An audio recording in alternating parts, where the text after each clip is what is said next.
Balikan natin ang puzzle na ito. May nag-comment kasi, okay? So, sulong ang pula, talunin ang itim. May isang dama ang pula, may dama rin ang itim. Lamang lang ang pula ng isang piyensa. Okay? So, nakatutok. So, ang sabi natin, kung takpan ito ng pula, papakain dito ang itim. Makakadama. So, hindi niya na matatalo pag ano.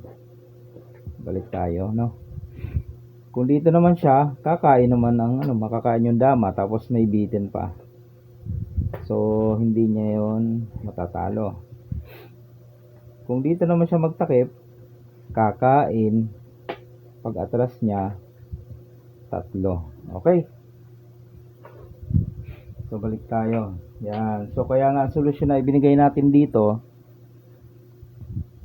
ang solusyon ay ganito ang ginawa natin. Yung dama nilagay natin dito. So, obligado siyang kumain ng tatlo. Tatlo hindi isa, hindi dalawa, kundi 1, 2, 3. Ayan. O, dito na nagkaroon ng comment. So, ang pinakita natin ay dito, nilagay natin dito. So, ang pinakita natin, kumain dito. Yan.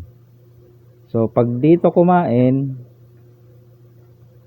dito lamang tayo. No? Para pagkain niya, matatluhan natin. Okay, so ibalik natin. Nandito yung dama. Tapos, yan. Yan. Dito tayo sumulong. Ang comment nung isang viewers, dama lang daw ang ikain. Yan. Hindi natin to pinakita kasi kaya hindi natin pinakita yan para ang manonood ay matuto ring mag-analyze, no? Kaso nga lang meron talagang hindi pa siguro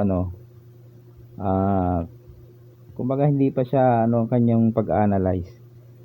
Akala niya pag itong damang kinain ay hindi na matatalo ang itim. Ay subukan natin, 'di ba galing dito, sumulong doon, dama ang ikinain.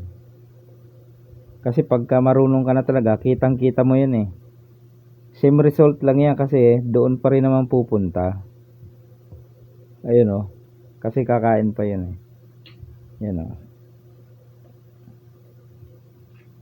Doon pa rin naman 1, 2, 3. Same result lang, bossing.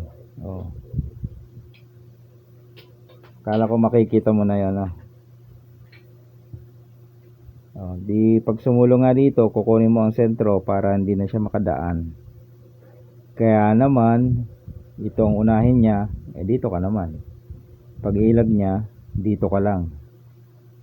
Para hindi ito makasulong. Ito yung susulong niya. Eskwala Eskwala.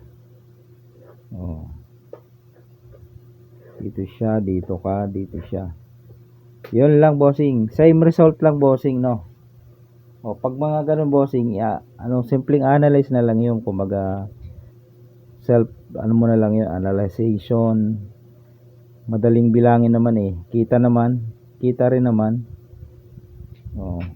Siguro hindi ka pa masyadong